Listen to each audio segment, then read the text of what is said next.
DeLuna Coffee has been fueling Florida and beyond since 2014, and now wake up Warchant. DeLuna Coffee is owned and operated by the Lemmix family, Ed, Courtney, and their son Brett. When not roasting the perfect coffee blends, these FSU diehards can be found tailgating near the Unconquered statue. Go and set your sights on their Lighthouse blend. Made of 5 different coffee origins, a combination of light and medium roasted beans creates this wonderful cup of premium coffee. Use the promo code WARCHANT15 for a 15% discount. Visit DeLunaCoffee.com and check out their Facebook and Instagram. From Tally to Cali, it's time to wake up. Wake up, wake up, wake up. WarChant.com is your ultimate Seminole sports source. And this is Wake Up Warchant, fueled by DeLuna Coffee. Coffee's for closers only. Now here's WarChant.com's Aslan Hajavandi and Corey Clark.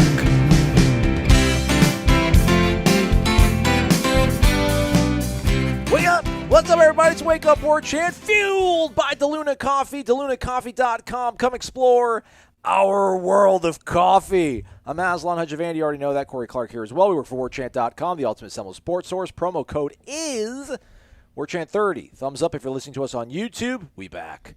And a 5-star rating with an accompanying review would be much appreciated. Corey, how are you? I'm good, buddy. I'm good. I can't complain. How you doing? You doing all right? Yeah, man. Yesterday was a bit nuts. We did release a podcast, you and I, but it was just me introing what I did with Langston about the Midnight Madness thing. Tuesday was crazy, big dog. My good buddy, who's just, I think he has to move up from good buddy to maybe like my best friend now, came to Tallahassee. He came down to Clearwater. He lives in Pittsburgh, comes down to Clearwater every Memorial Day, spends time with his family. Then he's going to Texas for a wedding. On his way from Clearwater to Texas, he stopped in Tallahassee and helped me demo the wall that was separating my kitchen from my living room. So we knocked out the wall on Tuesday. It looks awesome now, Corey. You're the only person that's been in this house that can probably appreciate it. We hung up a barn door that his wife was like, oh, we should do this, because the wall to the kitchen literally had a door to it. So we salvaged the door, hung it on this beam, and it slides now. Put in a new bathroom vanity, mounted my television. Wow. I'm exhausted, though. This home ownership thing. You know, Aslan knew what he called it. He said himself, I don't want a house unless it's turnkey. Turnkey, kids, means like completely ready to go. This house is not completely ready to go. It's going to be an absolute pain in the rear end. But, you know, we're making progress. I'm just happy to hear your voice and talk about the Noles, because there's lots to talk about. But everything's good, though, in the A. Everything's good in the A. Brady got any tournaments? We bringing back any trophies this weekend, you think? Underdog? We'll favorites? see. We'll see. They do have a tournament this weekend. They'll see how they do. It'll coincide with Florida State's baseball games as well. So, yeah, man, it's a lot happening up here, too. I'm just excited to think about your house with a barn door in it. I know, right? Well, it's a barn door hardware. The door is... I don't know. I'm trying to be too Anglo-Saxon. I just got to embrace my Persian roots, you know, but got to mix in here the South. Get a little South in my house. A little South. Got some brown water above my fridge now, you know, just for special occasions. So I'm getting there. We're going to make this a Renegade Express edition of the program, and I might talk a little about baseball before we get to that. But let's get to football. Destyn Hill, one of the prize pieces of the 2021 class, wide receiver out of, I think he's in New Orleans. He's somewhere in the boot state, so I don't want to say New Orleans, but he's somewhere in Louisiana. Apparently, our Irish O'Fell has been able to source through multiple contacts close to either him or the Florida State football program that he was not one of the enrollees that showed up for the summer term with his fellow classmates, and it appears that he will not be enrolling this summer nor this fall. The hope is that he will be enrolled in the spring of 2022. Not a lot of details out there right now. We do know, according again to Ira sources, that he was able to speak with and make contact with. Apparently, Corey, this is not grades related. It's more of a personal matter. And then since it is a personal matter, we really don't have a lot to opine about. But bit of a bummer, but you're the guy that you subscribe to the whole the further away from the football you are, the easier it is to contribute as a freshman. Yeah. So he would have been able to maybe help. Oh, yeah, for sure. And not knowing what the matter is, I don't want to diminish it by talking too much about his football future if it's something serious or really hard that he's going through. But at the same time, for Florida State's, flipping it to Florida State's side of things, yeah, man, I don't know what you expect from a true freshman, especially one that wasn't on campus in the spring, to really give you in the fall. Like, what would you say, Destyn Hill, like, what do you think a kid that arrives in August, like, what's his ceiling probably for a first year in a new system? 20 catches? I was going to say like maybe 30 for 400 yards or something in 2 Yeah, scores. and that's high end. That would be one of the better freshman years in recent Florida State history. So, but it's what it does for the year and the year after. Like if this guy, this was one of their prize recruits, one of the highest rated recruits they brought in. He was the guy they really thought could be a game changer, and it just delays his development if he doesn't get here till 2022. Yeah. So that to me is bigger. That to me, the 2022 and 2023 teams, that's bigger to me. That impact is felt much more than the 2021 season. I don't know how much they were counting on him to contribute as a true freshman in 2021, but I bet if he was on campus in 2021 and was getting used to the system and was showcasing some stuff and showcasing that potential, that by 2022 he could have been one of their key targets. And now he's got to kind of start from scratch then. Yeah, it's an offense for playmakers, though. I would have thought they would have liked to have him, and they would have been able to find ways to utilize him and maybe mitigate his weaknesses, which I assume probably would be blocking downfield. You figured they would be able to find a home for him, especially with the amount of time we've spent in the last few months talking about the wide receiver position needing help. Yeah. But nonetheless, what are you going to do? It's really nobody's fault, obviously. Again, to your point, hope it's nothing too serious that will set him back in his life here moving forward. And also a post note to that, a postscript to it, apparently as well, that Ira was able to find out. This is something that kind of has happened a little bit recently here. So for those that might be thinking, oh, maybe this is why they have that scholarship open, they can make that run at Kane Madden. That's not the case. At least I wouldn't assume so. Kane Madden, though, as we pivot, was one of several people who showed up to campus on June 1st to tour Florida State University. He didn't show up he did show up at midnight, I think. I take that back. Yeah, he did. Yep, he was there. Amazing, man, right? All these people showed up. Michael Langston have a live show, I think 5 or 6 p.m. Check out the PRB. We'll be doing a live show, he and I, on YouTube to summarize all that stuff. But Julian Armella showed up, big deal. Kevin Coleman, 5-star wide receiver, showed up, big deal. Your guy, Travis Hunter, big deal, showed up. Sam McCall, Rivals 100 dude, Florida State commit showed up. AJ, it's a lot of dudes showed up. We'll see how it all pays off, but that was a pretty ambitious, I guess. Although I don't know, maybe they didn't have a big plan to do this, but once everything started falling in place, they pushed it forward. But for the amount of lead time they had, kind of pumping and marketing this thing to their fan base, they swung big and they made contact, barreled it up. Yeah, I liked it, man. I don't think that it's something that necessarily you do every year. Right. But it's something that really felt special this year because of the last year and a half. Like, I think that's why they did it, Like, we haven't been able to touch you, talk to you, breathe near you in a year and a half. Now, the very first day the dead period is over, at 12:01 a.m., our doors are swinging wide open, and y'all can come on and see the campus, see the stadium. Probably not the campus. They probably weren't doing a lot of campus tours at 1:30 in the morning, but see the stadium, go on the field, see that crazy car they had. Like all that, man, we'll see. It's always going to be qualified with they got to win on Saturdays. But isn't it cool to have somebody that's kind of forward thinking like that? Like nobody else was doing that I saw. I was on Twitter a good bit on June 1st. I didn't see any other schools doing a midnight madness to welcome in recruits. I thought that was a really cool idea, and it's something that clearly wasn't planned for a year.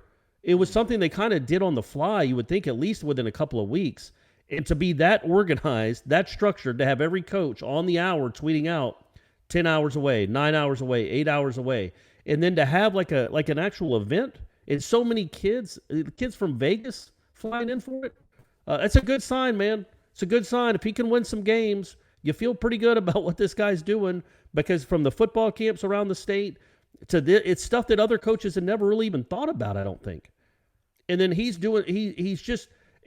forward thinking. That's what I keep coming back to. It's you'd rather be the first one to do it than the fifth one to do it. So, we'll see if it pays off, but it's not a bad idea. No, not at all, man. And to get Julian Armella on campus, that to me was the real big sort of takeaway from that event, if you want to call it that, because he's someone that obviously a legacy recruit. That wasn't a Freudian slip, anybody. I don't know where this kid's going to go.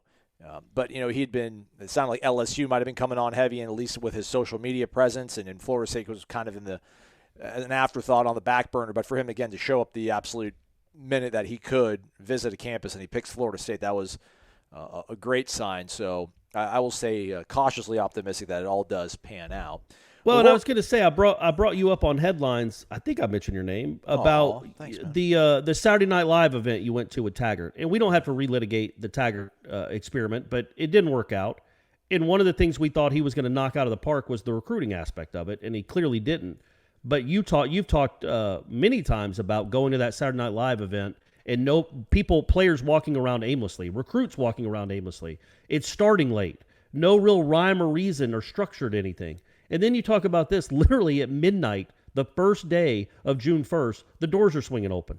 And this guy has something for them to do and has a real plan, an orchestrated plan for all these recruits to be there. Again, we'll see. But he's making those coaches work. I can promise you that. They're probably not all that excited about being up at 2:30 in the morning talking to 17-year-olds, but they know it's good for their jobs because Norvell made that clear. This guy, it just seems like he's got some pretty innovative ideas. We'll see if he can actually have some innovative plays and score some touchdowns and win some games. That would be super cool. All right, before we get to Renegade Express, Florida State softball plays Thursday. What was it again? 9 p.m. against UCLA. Baseball's got Southern Miss, 3 o'clock Friday. Right. Now, we should probably spend time talking about both of these things, but I don't know a lot about the softball team. I wish them well. Just feels like Oklahoma. That's kind of cool, though, I guess, right? Like, shock the world. That's right. But, I don't know. If you and I were in a time machine and it was 1998, maybe we'd be talking about the postseason, having a lot of excitement about FSU baseball. This is the year. You're gonna mock me, Corey. It's what you do because I do stuff that's mockable. But 43 years in a row of this happening. This story, this program, this quest to get a national championship in baseball, which I understand is not the most important championship that this school's teams vie and compete for. But and I get it, man, they never win it. But isn't this why you are a sports fan? To believe in moments like this, have reckless abandon, hope, and optimism. And then in the back of your head, it's probably not going to end the way you want it to. But you can't be that upset when it all ends because you kind of know how it, you've seen this movie before.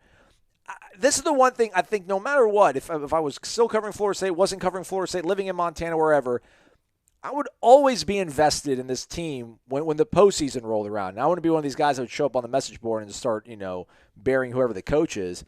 But I just can't think of anything else, at least in college sports. I mean, I know teams have had huge droughts, the Cubs, the Sox. I know all these things. But they have never won it, and to be there 43 years in a freaking row, and to be in the championship series sometimes, get to Omaha most of the time. I just don't know why this is not, again, why this isn't spoken more about. Not even so much from a national perspective, but in terms of being like a Florida State sports fan. Because, again, there's nothing to lose. Just dream a little dream. Go all in on this, but no one really cares. So I don't want to spend too much time talking about it, Corey. It bums me out that the more people don't want to hear about the baseball team, or at least not the baseball team, but just this story, this narrative, this journey that, this guy, Mike Martin Jr., has been part of, 30 of them. In some way or form or fashion. I want to win it, I don't know, man. I want to win it, Corey. Just want to win it. That'd be great. It'd be great, but there's also no other fan base. And again, I'm using fan base in quotes because we know baseball fandom isn't close to what football fandom is. But that's gone through 43 straight years of something like this. With 19 of those years, you end up in Omaha, so you have a 1 in 8 chance. Just those odds, you'd think one of those times, and sometimes you had the best team. Not every time. Certainly not lately. You haven't had the best team when you went out there. But there were times when you had the best team and you were the favorite and you didn't do it. So it would be like, I don't know, man. I'd be like if the Braves had never won one in 95. I was talking to a friend about this. Like, even though the Braves did win one in 95, I'm still a Braves fan that is completely pessimistic when the postseason begins. Yeah. Like, they're not winning this. It's an Atlanta team. And I got one. I was there in the stadium when Marquise Grissom caught the final out and we got to celebrate. So I've lived it, and I still don't believe they're going to win because you just get hit. You get hit upside the head so much. So I think that's part of it too, man. It's just the mindset that comes after 43 in a row of not getting there. So it's basically, I get it, man. Like, why not flip the script and just say, you know what, I believe in this team. We're gonna do it. But I don't know if that helps anything. It'd be cool if the team had we got nothing to lose, if they had that attitude. And I think this team should. I think the one 2 years ago did. They barely got into the tournament and they played like it. They had nothing to lose.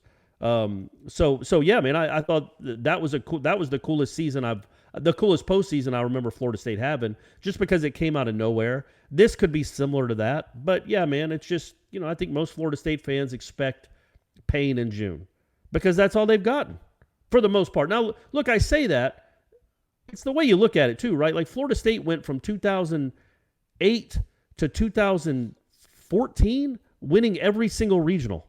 Like always making the super regionals, and they went 6 years without even losing a regional game. They won 19 regional games in a row, which is insanity. So there's been a lot of good moments in June too, and they've gotten to the World Series. To get to the World Series, you have to have some fun moments. Like LSU, Florida State enjoyed their June 2 years ago more than LSU did, and more than Georgia did. So that shouldn't be lost either. It's hard to make the World Series. It really is. But it's hard to. I also understand the other side of wake me up when you win one. But what's funny about that? This is what I was telling my friend about. So in the 2000 or 99, whenever Florida State played Miami in the national championship game, the Miami hitter, I think his name was Kevin Brown, but I might be wrong. But you guys, big kid, big righty, pulls one down the line for a 2-run double, maybe a 3-run double. It was with the bases loaded with 2 outs. That ball is fair by 3 inches. If that ball is 4 inches or 5 inches to the left, are Florida State fans just okay now? It doesn't matter. We already got our one. That's always been my point. If Florida State had won that, or if they'd won it back in 85 when they were in the championship game against Arizona, I don't know that 35 years later, Florida State fans would still be chill and cool because they got one. They'd be really upset that they hadn't won one in 35 years. Yeah. So it's unless you start stringing them together like Alabama and football, there's always going to be a portion of the fan base that's just disappointed. I like how you brought that up because I was wondering how much of it is that there's no mythology around this program and I don't want to call it futility, but I mean, they haven't won it ever. The Cubs had Bartman, the Red Sox had, Bucky Bleepin' Den and Aaron Bleepin' Boone. There aren't a lot of those sort of moments. So I don't know if that makes it I don't know if that you sometimes rally around that kind of stuff. You wear those scars like tattoos, all of a sudden like pride somehow.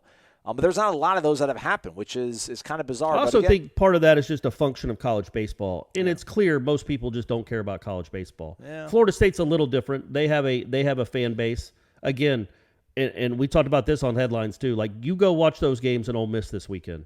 You go watch if Florida State's playing Ole Miss on Saturday night. Look at that crowd, and then think back to the last time you saw Hausner, anything close to that. It is a different ball game. Mississippi State too, Arkansas too, Tennessee.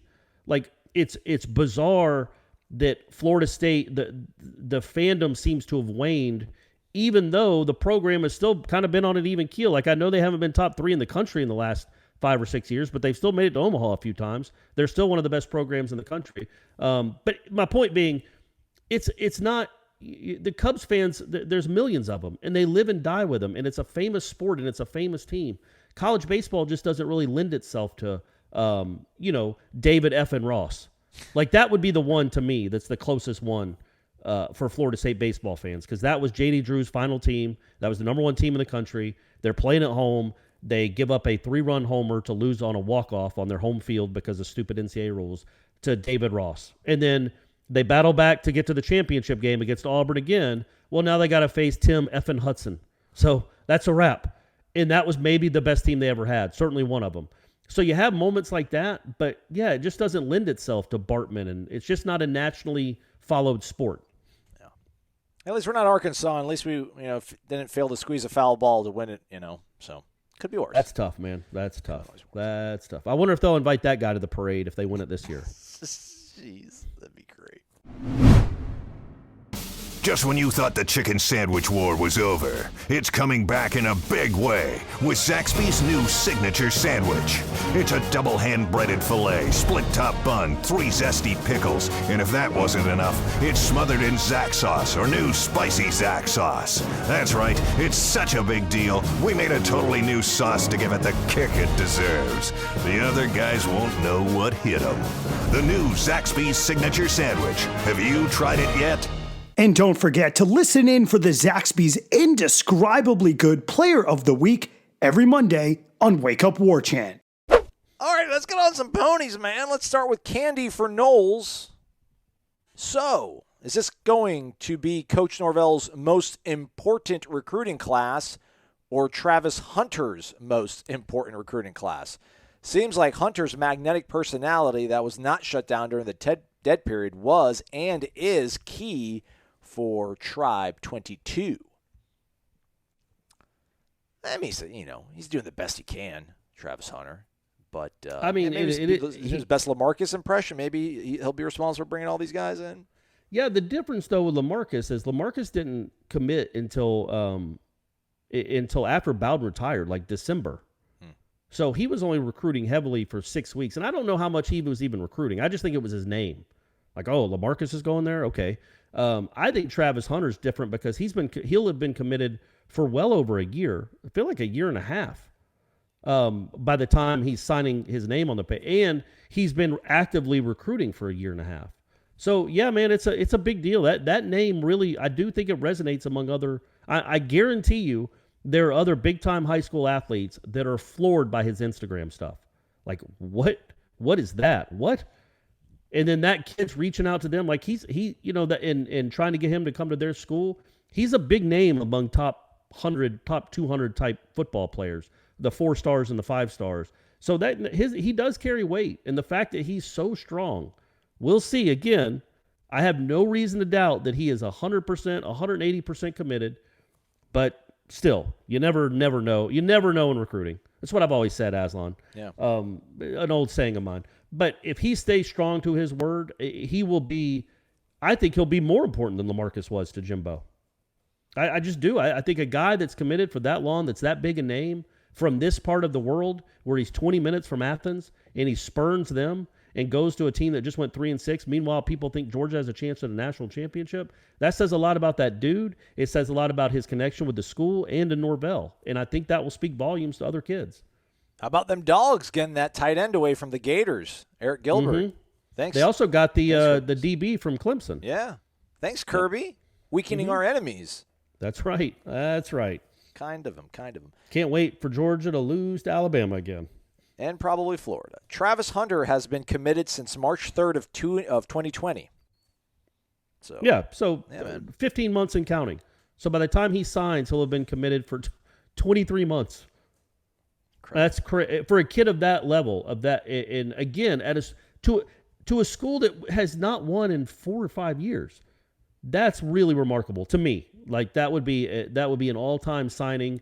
I don't know. I mean, he's obviously going to have an impact on the field, but it's a cornerback, right? Like they can't. It's not a quarterback. He's not changing games necessarily. But he just getting him on campus, getting him to sign with as high profile as he is just a huge get for Florida State in this current incarnation of Florida State. Oh, let's roll over to Warpath Knoll.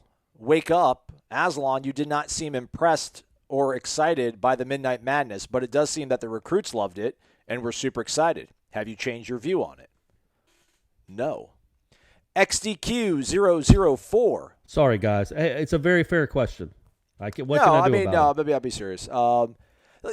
I said this about the youth clinic camp. It just seems like you have to be on – I mean, it either has to be the most awesome thing ever or – that you maybe try to take the contrarian side of things, which I'm not trying to be here. Like, I think it's a good idea. It seems like it was well executed. I mean, beyond well executed. You got Julian Armel on campus. You got Kevin Coleman on campus. Yeah. You got Kane Mann. All these guys. I mean, Travis Hunter, A.J. Duffy, Sam McCall, all these guys. Jaleel Skinner. List goes on and on. Incredible to get all these guys on campus that early. Certainly going to make a good impression on them. It is June 1st, though. I mean, there's so much road left to plow when it comes to recruiting and the ups and downs and the roller coaster of it all, but you made a great impression from the jump. So now you have to be able to kind of sustain that for the next few months until you actually play a football game and show people. Well, that's clearly going to be very hard, but it is a splash event. Yeah. And it was a good idea. It was a good idea to do, just to get that. I mean, again, I think that's something that resonated legitimately from coast to coast, because some of these kids are from over there, but they're all being recruited by schools all over the country. And for them, to be anybody, choose a name, Coleman. He's texting with somebody from the Alabama. One of the Alabama assistants texts them like 12:02 a.m. Like, hey man, just wanted you to know I'm thinking of you. Hope you're having a great. And he's like, yeah, great. I'm in this Batmobile in Doak. Yeah. Like that does matter a little bit. I don't know that it's going to keep him from going there, but that's a good idea to get out, to be the first, to get out in front. So yeah, man, kudos to them for even coming up with an idea like that. Yeah, no, I mean, remember when Harbaugh spent the night with that kid? Yeah, he had a slumber party. Yeah. Right? It was the first day of the live period again, and he was going to be at the kid's house at 12:01 a.m., and then I think he literally spent the night. Yeah. Yeah, I guess Norvell could have done that. No, that's more bang for your buck this way. You're right. You're right. Again, man, these are good ideas. I want to see the payoff. Not that these, not that we're doing everything for profit around here. I mean, the youth clinics were a nice outreach to, help out the brand and hang out with some kids and, build up some good rapport. But, again, you all want to be excited for your new head coach. Like, do it. Just, I don't have to do it though. And just because I'm not doesn't mean that I don't like the guy. So if we can just all kind of agree and accept that, we'll all be better off. XDQ004. Wake up! It was a bummer to hear Destyn Hill's not going to make it to campus in the fall. I had high hopes for him, but hopefully all is well with he and his family. Right on, Derek. Midnight Madness seems to have been a big success, and it is refreshing to have a staff that pays attention to the smallest details and connects with the recruits on a level beyond football. I am very optimistic about the future. Question for this week, 2021 schedule edition. Give me your following for 1, must-win game. 2, absolute can't-lose game. 3, best chance for an upset. 4, your bowl prediction, which bowl and your preferred opponent. As always, support the show's great sponsors and go Noles. Good questions, Derek. Must-win game. The Gators. Always. Forever. No. Well, yeah, but they're not. The odds are they're not going to win it. I'm thinking like legitimately Notre Dame? Best for Florida State. Clearly, no. I think that's the upset that you're looking for. I think the must-win game is like Wake. Ooh, not even Miami? No, again, I think, you lost to them, and I know Miami isn't as good as they were that night, and I know Florida State isn't as bad, but you lost to them by 42 points. So I don't know that you go into this season thinking, that's a coin flip game. But I think you could lose. I think you could lose to Notre Dame, Miami, Florida, and Clemson. And if you win the rest, you will have said, oh my gosh, we just about tripled our win total in one season. This guy's getting it done. But you can't do that if you lose to Wake Forest. You just can't lose to the Wake Forest of the world. So I would say that's your must-win. It's on the road. And then what was the second one? Absolute can't lose game. Yeah, like NC State at home. Or Louisville at home. I would throw one right? of those two. Well, yeah. I would say NC State or Louisville at home is the absolute can't lose game. You have to win these games, man. You have to. Like, obviously, clearly, you beat Miami, you beat Florida, you beat Clemson. Those are much bigger wins than at Wake Forest. But I'm just trying to be a realist. And, like, you got to crawl before you can walk. And right now, this program is flat on its face. It's trying to stumble up. And so crawling is going into Winston-Salem and winning. And then maybe by the end of the year, you got 7 or 8 wins going to Gainesville. They play them in Gainesville, right, this year? Yeah. Yeah, of course they do. And maybe you're in a dead sprint, and maybe you sprint right past Florida. But I think there's a good chance, clearly, you're going to lose to Notre Dame. You come back, and I don't mean they're not going to be like a 40-point underdog. I think they're like a 9-point underdog. It wouldn't be an enormous upset. But if you lose to Notre Dame, you come back and you beat Jacksonville State in week 2. And then you go on the road and beat Wake Forest, who you should. You're 2-1. You have a winning record in September for the first time, I think, since EJ was. Who knows? Jameis was quarterback. It just seems like it's been forever since they've even been 2-1. So that's why I think that's a must-win. Best chance for an upset? Did you say Notre Dame? I think Notre Dame is, yeah. Well, does Miami count? Like, I don't think the spread on that game is going to be more than a few points. Right. I guess that would be an upset. I Notre Dame, because it's the first game for them for a new starting offensive line and a new quarterback. And that place is going to be rocking. Doak is going to be rocking. We're all going to be next to each other, Aslan. I like you're right. You're right. We are. I like your Wake Forest sort of thought. I would probably use that. I would co-op it, and probably I would roll that to Boston College if I were you, though. I think Boston College, that's big, because that's sandwiched between Miami and Florida. Okay, I see what you're saying. Because you think maybe you lose those 2 games, but you don't want it to be a 3-game losing streak, losing to an average, because they're always average, Boston College team. I wasn't saying that, but I mean, if you want to see what this team is made of, let's see what they're – because – Lord knows, one of those coaches said it a few times in the preseason, and even when things were staggering about how this team was going to look better in November than they do now, which was like September when we were speaking to him.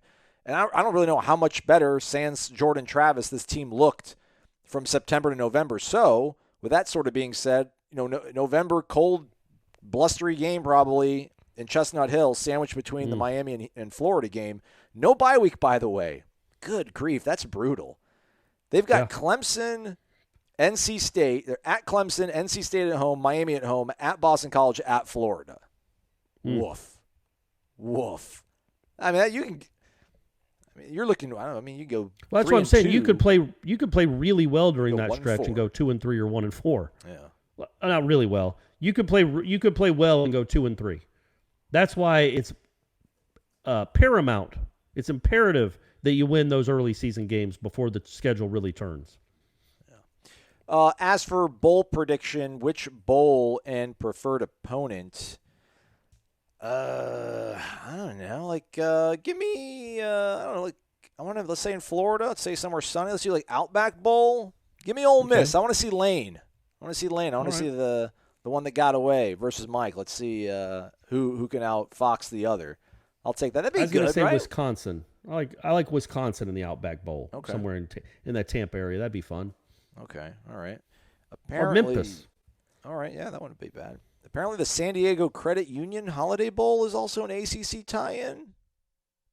I think that was from that'd be a fun year. Trip. That's a really pretty part of the world. Yeah, never been to San Diego. San Diego and Phoenix. I got to make it to those places. Good question, Derek. That was good, man. That carried some sales right there, or put wind in the sails. Let's go to Mark. He's in Naples. He's also known as Mad AMCZ, or it's M Adam CZ. I keep calling him like he's angry, but he's not. Anyhow, stop talking. Wake up! Speaking of waking up, just got back from a 4-day bender in Las Vegas, so the mind and body are a little slow right now. Man, Mark's older than I am. I couldn't do 4. I did 3 days in Vegas, and that was enough. 4. Bold. I did manage to check the posts on the Tribal Council while playing video blackjack. Haven't been to Tallahassee in a few years, but very pumped to arrive this Sunday with my son for Hams Camp. Staying in a hotel in College Town. All right, there we go, Dad. Get loose. Any new restaurants or joints I need to check out? Zaxby's. My son will be staying in the dorm, so I'll be flying solo in Tally for the week. Thank as always and more than ever. Go Noles. Let us know. Holler at us. Corey will take you around. Corey's got a haunt or two. But if I don't know that I'm going to be in town, if I was in town, I definitely would. Yeah, I think I can go ahead and say it. I think I could cross-promote. Horizons is a really nice new establishment. They used to be where it's the people that used to own Spirit. And then, yeah, man, you go on Yelp. There's a lot of good ones. There are actually a lot of. We are his Yelp. That's what he's still. Don't tell him to go to Yelp. Well, I know, but I just wonder, like, you don't want to give these people free pub. I mean, this is a pretty expensive spot. It is. You know what I mean? We're cranking out listeners and viewers. Horizons. I'll say Horizons because that's like a $35 Uber ride, man. Making our guy drop some bones. I mean. Yeah, man. I would say anywhere in that area where Horizons is, that Bannerman Road area, it's got some nice restaurants, quality restaurants out there. Right. I'm a Midtown guy. I'm a Midtown honk. Yep. So the restaurants around, Thomasville. What a burger. Yeah, there you go. Like from 5th to 7th, check out that place. Anywhere around there. That's our wheelhouse, Mark. Like we can go out and drink in those spots, and we don't feel too out of place. I will plug one place real quick, and you're going to be in College Town, and you're in the mood for Asian or sushi. Little Masa, they have another location in town. But anyhow, my buddy who was here knocking down the wall and everything, he was with his wife because they came down for a family vacation. So she was like, "Oh, I want some sushi." I'm like, "Oh, we'll go to sushi." So I took them to this one spot that's on hollowed ground. It's where Chubby's used to be, a.k.a. Coliseum. And this place is open till 10 p.m., and we show up at like 10 after 9. And they're like, "Oh, can we help you? Do you have an order to pick up?" We're like, "No, we're here to dine in." And they're like, "Yeah, we're closing early tonight. We've closed the kitchen." And this is the second time they've pulled this on me, where they're like, "Yeah, we're closing early." And it's like, well, I mean, I don't know. Like, I get it. It's you guys are hourly employees, but what's another 45 minutes? So anyhow, we're scrambling around to try to find somewhere. And even though this is a college town, I know it's summer, but even when it's not summer, there's really not a lot of places that aren't drive-through that you can sit down and get a decent bite at after 9 p.m. in this town. Yeah. But I'm like, I didn't want to put him in the eye of the hurricane and go to, those locations right there in College Town. I'm like, I think this little masa place might be open. So, yeah, we showed up at, like 20 after 9 and housed like a whole bunch of sushi. It was delicious, and we saw a Florida State football player there too, so. You get to see some celebrities as well. So great. But yeah, Little Masa was open. It was. They were open till 10. So and you were talking about another restaurant. It was amazing. They were open till 10. They stayed open till 10. But it sounded like you were talking about they were closing. But it was another restaurant that closed early. Yes, I'm sorry. Yeah, an unnamed restaurant. Correct. Gotcha. Okay, now Correct. I gotcha. Which is again, you're on hollowed ground. That used to be Chubby's. That used to be Coliseum. Yeah, that was open till 6 a.m. Yeah, come on. Random_John. Good morning, Aslan and Corey. I hope you are both feeling spiffy today. Let not the baseball committee nor Destyn Hill news bring you down, for you both are the beacon of light to the tribal council's normal postings of doubt and darkness. Okay. That's well said. Well written. I saw somebody the other day say something about our show. I want to put on a T-shirt, much like you put the Maryland box score on the back of the headlines T-shirt. Right. Something about our show is it's where souls go to drown in despair. I'm just like, yeah, man, sorry. Went 3-6 last year. I don't think that's true. I think it's where souls go for a dose of reality. I think that's what we do. We're not. I'm a glass half full kind of guy. And some glass. By the way, too, I don't know if you want to use this opportunity. A bunch of people were wondering whether or not we are mocking or I don't know what other word we could use, undermining, like Mike Norvell. I should say undermine him. Or are we mocking him when we have fun with the iconic brand talk every now and then? When we'll talk about this program, this school, what it's accomplished, and we'll say, yeah, it's a great brand. Dare I say, an iconic brand. I think maybe we're making fun of how often he says it, but it's not like we're disagreeing with him. To me, when you mock someone like that, it's because we're disagreeing. We're mocking the substance of what he's saying. It's not the substance as much as maybe just the quantity. But no, it is an iconic brand. Are you kidding me? This show is iconic. Random_John says, beyond our regular FSU news, I can't read today. I'm sorry. Can't read well. How long until FSU can unseat the reigning Virginia 2021 men's lacrosse championship team? What does FSU have to do to bring in a 5-star player worthy of getting an interview on the Packer and Durham show? I feel so bad for those two guys, at least in Florida State circles. I do. You've successfully they're not booking it. They can't come to Tallahassee because of you, Corey Clark. So what's crazy though is every day I look up their interview list. Every day, it's just like a habit. I get up in the morning and see who they had on, and they had number one, they had Elizabeth Mason. From your Florida State softball team. They had Link Jarrett, the Notre Dame baseball coach, former Florida State player. They didn't have any football, which is, I can sort of understand. It's June. Feinbaum would never have a whole show with no football content at all, but that's fine. But they didn't have any lacrosse. Oh. And I'm like, wait a second now. I feel like that was their first show back from their vacation. In the ACC, folks, I don't have to tell you guys. I know you were following closely. The ACC won both the men's and women's national lacrosse championship. Mm-hmm. Boston College won the first ever, and I think that's the first thing they've won since they've joined the conference. And then the Virginia team beat Maryland by a goal. Great game at the end. Goalie made a great save there in the final seconds. And then you give us lacrosse for 2 months straight. literally 6 weeks straight of like lacrosse interviews every day. You have interviewed literally every person on the North Carolina lacrosse team. And then when they win the championship, you're just on to other stuff. We can't do like a 4-hour retrospective on the great lacrosse season for the ACC. But in all seriousness, they do interview Florida State people, and they did interview Elizabeth Mason on Wednesday, her of the heroic game-tying home run in Game 2 against LSU. Yes, and of Zaxby's indescribably good player of the week fame. Speaking of Packer and Durham, when will you both get a seat at their table and get to discuss real sports that matter, like FSU's table tennis team and the tug-of-war program? Make sure when there to not talk about sports that do not matter, like football. To do so would be too plebeian of you. Anyway, love the show. I never miss it because, podcast and stuff. Drink the Luna coffee, everyone, or another 5-star won't enroll at FSU. I think that's true. It is on you, the listeners, to make sure we have a dearth of talent, so drink the coffee. Well done, random_John. Well done. And hey, man, I met Wes Durham. Very nice man. Great guy. Also is the play-by-play guy in I probably most of you have never heard him because you're not Falcons fans, but he is really, really good as the Falcons play-by-play guy. He's just made for it. He's really good at it. He's just really good at his job. I wish he talked to more football people on that show, but what are you going to do? Captain D_63. It's Daryl. It's Tom somebody Sawyer. brought up on the tribal council brought up Cannell being a possibility to like fill that spot. And I was like, you know what? That's kind of interesting. I don't know that Cannell has like the personality. Like I'm not advocating for them to get rid of Packer and Durham, but if they wanted their own Feinbaum type show, because clearly that isn't it. That maybe Cannell would be somebody they'd look at. And I'm like, you know what? Cannell is polarizing. He does say some stuff that, isn't the smartest things you've ever heard probably, or tweets some stuff. And he hates the SEC. And all he does is make fun of the SEC. So that on one hand would be, that would probably get more eyeballs. If you have a guy that's continually ripping the SEC, talking up the ACC, a former ACC quarterback, an all ACC quarterback, and an NFL quarterback for that matter. But I don't know. Does you think he'd have the personality to like carry it by himself?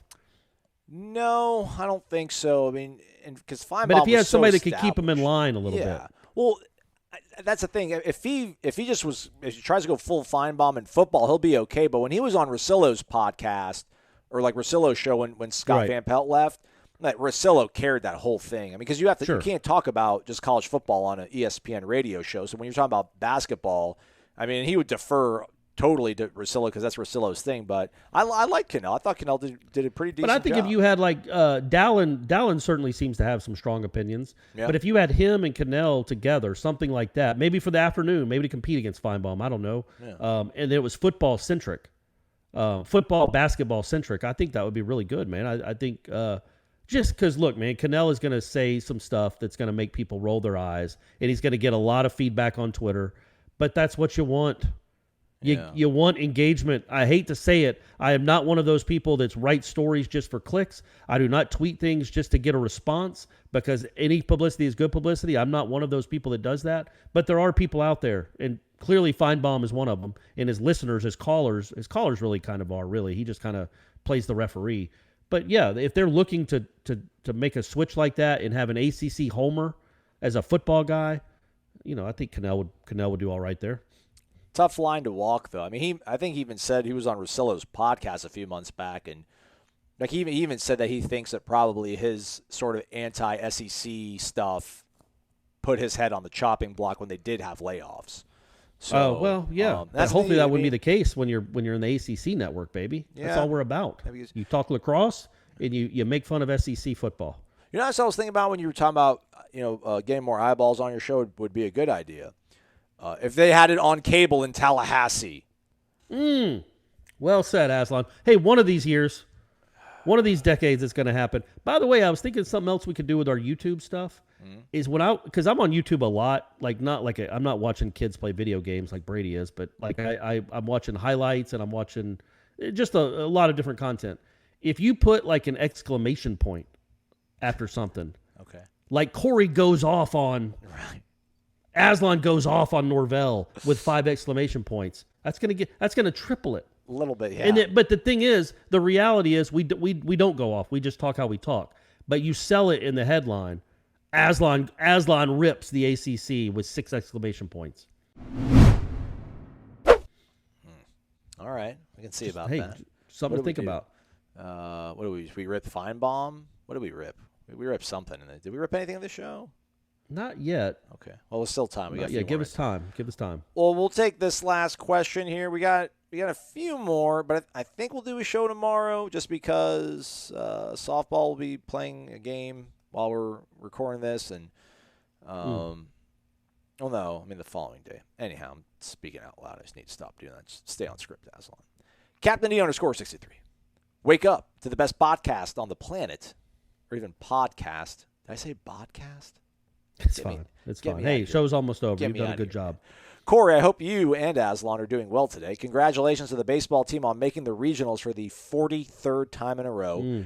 Congratulations to the softball team for making it out to the Women's College World Series. And wow, Coach Norvell and coaches and Michael Langston and those that had a part in Midnight Madness.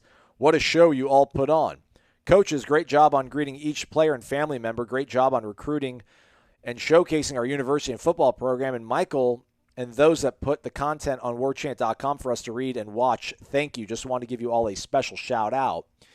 He's got a question for Corey, but yeah, Irish Chauffel was up till 2:45 in the morning helping to relay content from the Moore Center out front Doak Campbell Stadium onto warchant.com.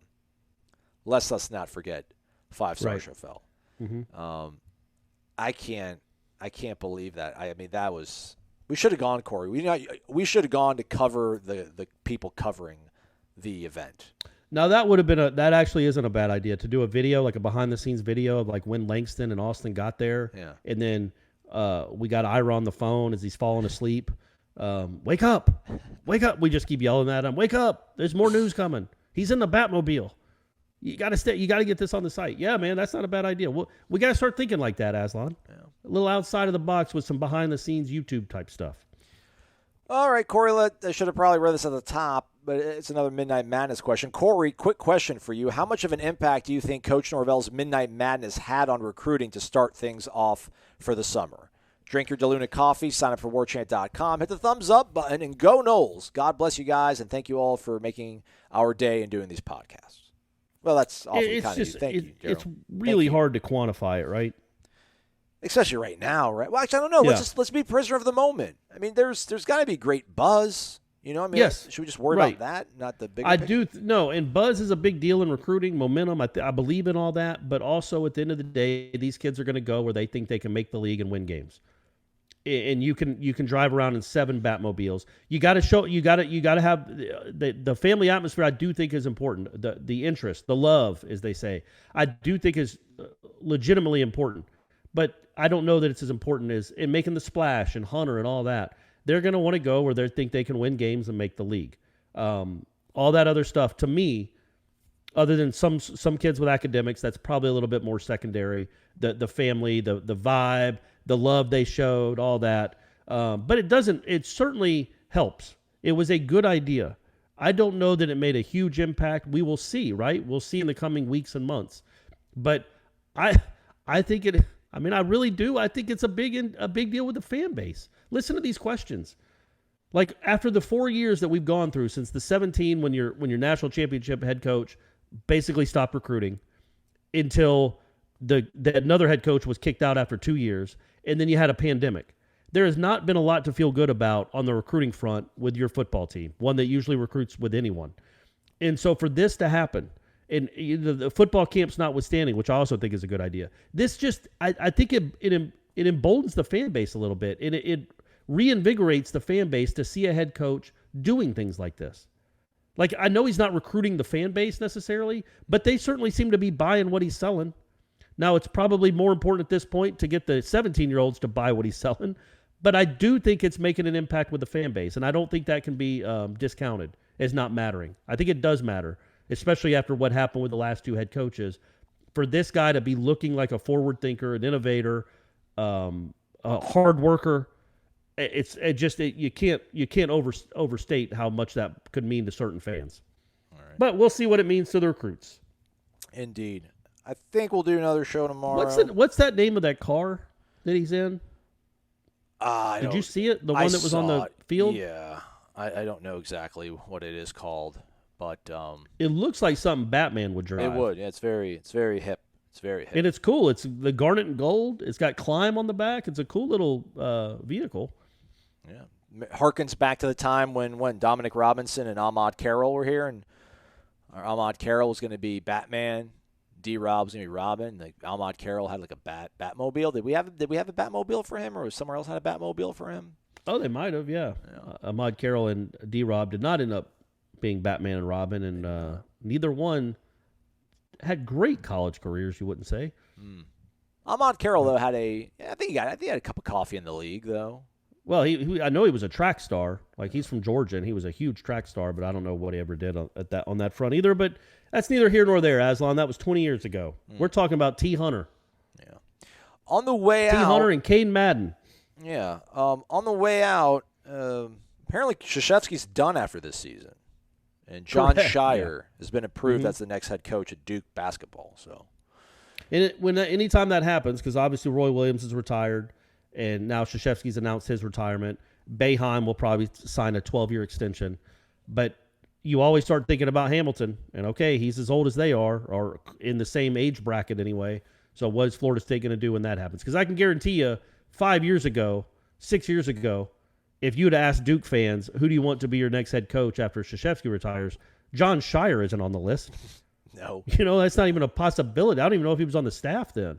But that's what Krzyzewski did. He just started hiring all his former players as assistants, and now he's next up. And it just so happened it worked out for him. Now, he might end up being great. Who knows?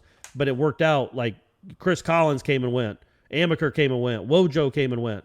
And then Shire's up next. So we'll see how that goes. But, yeah, then you start wondering who takes over for Hamilton.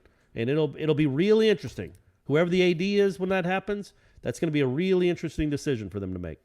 My mind didn't go there to think about, or where my mind went, Corey, was, so what happens to the preeminent basketball conference in the country if these schools didn't get it right?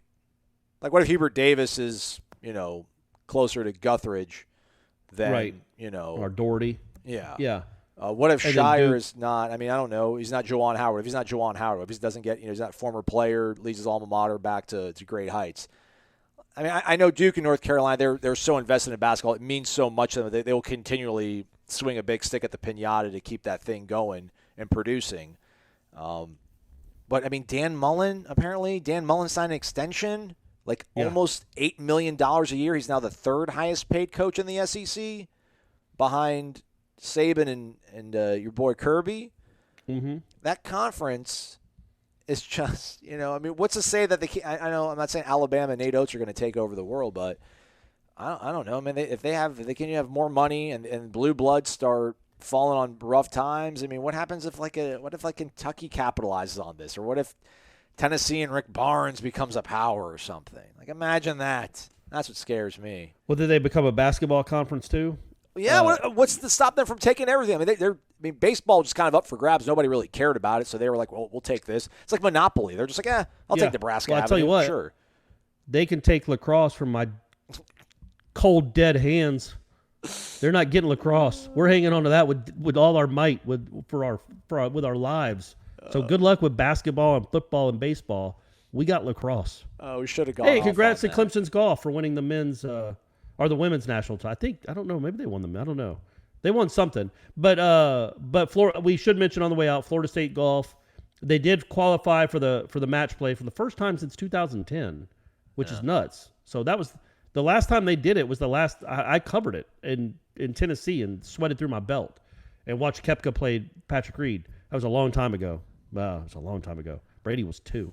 But then yes, they got to match play, but then they lost to Pepperdine in the first round of match play. So they finished, however you want to view it, anywhere from 5th to 8th in the country. Still a great year.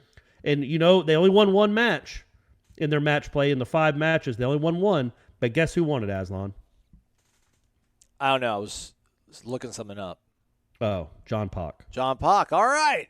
Yeah, so he went out guns a-blazing Done. by winning his match in the match play. So congrats to him. Now go live on the PGA Tour for the next 30 years, my man. And one thing before we do go, College Football Hall of Fame, the National Football Foundation released their ballot for this upcoming enshrinement process, induction process rather, and Warwick Dunn, Peter Warwick, Marvin Jones. Yep. All on the ballot. They're on the ballot. They're not being inducted, but they are on the ballot. So it's Marvin's second year on the ballot. I would be surprised if either one of the Warwicks got in on their first year. Marvin should have been in a decade ago. So let's get him in first, and then let's start worrying about the Warwicks. But clearly, all three of them should be in. I mean, that goes without saying. So hopefully that will happen sooner rather than later. Congratulations just to be nominated. Congrats. It's ridiculous that there is a College Football Hall of Fame without Marvin Jones in it. So that needs to be rectified very soon. And just because I like, being contrarian sometimes, like, Marvin Harrison, I know he's amazing in the NFL, but he's pretty good in college too. He's on the ballot. Like, he's not in. Dan Hampton, 85 Bears, the Bears. He's not in. He's on the ballot. Geez. Levon Kirkland's on the ballot. Flozell Adams. Marshawn Lynch is on the ballot. Bryant McKinney. Yeah, but what's weird is that, I think it has to do. Oh, your boy Corey Moore. Your boy Corey Moore from Virginia Tech. Oh my gosh, that psychopath. He's on the ballot. It has to be 10 years after your college career is over, and then at least 1 year after your professional career is over. But Marvin's professional career was over 16 years ago, 20 years ago. Yeah. That's what's so odd to me that it took him that long to even get on it. You're talking about people that know the sport think he might have been the best college linebacker of all time. He finished fourth in the Heisman voting as a linebacker. Yeah. And so that's what's good. It's not that there's always a ton of people that are on there like, wait, he's not in? How about he's this? Not in? Rashawn Salam. Guy won the Heisman winner. Won the Heisman. Yeah. He's on the ballot. Not let 50 people get in a year. It's not how many do they let in for the NFL, Aslan, off the top of your head? What is it, 11, 10 a year? Yeah. So, and that's 30 Is teams. it a set number? I don't even know if it's a set number. I thought it was just... But doesn't it seem like it's an average of about 10? I think it'd be less than that, to be honest with you, man. I would say 6 or 7. But anyhow, we'll say 10. That's fine. We'll say 10. Just round it up to 10. Yeah. So 10 guys in the NFL get in every year. Well, there's only 30 teams. Well, there's 4 times more college football programs than NFL teams. So make it 40 a year. Then Marvin Jones would have been in 15 years ago. And I don't think anybody's going to be like, well, I would take Billy to the College Football Hall of Fame, but there's just so many damn plaques. I don't want to look at them. Don't have enough time. It's too much information.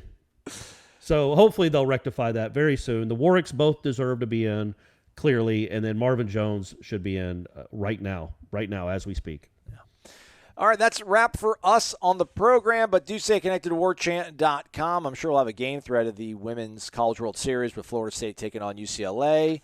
And I don't know if we have maybe some media availability with Meet before the Oxford Regional. They take on Southern Miss on Friday. But nonetheless, stay connected to warchant.com, your ultimate Seminole sports source. Thumbs up on the way out if you're listening to us on YouTube. And those ratings and reviews are much appreciated on the iTunes. He's Corey. I'm Aslan. See, Corey? That's terrible. Thanks so much. You did it. For just, dealing with me and, just celebrating Corey. Have a great one, everybody.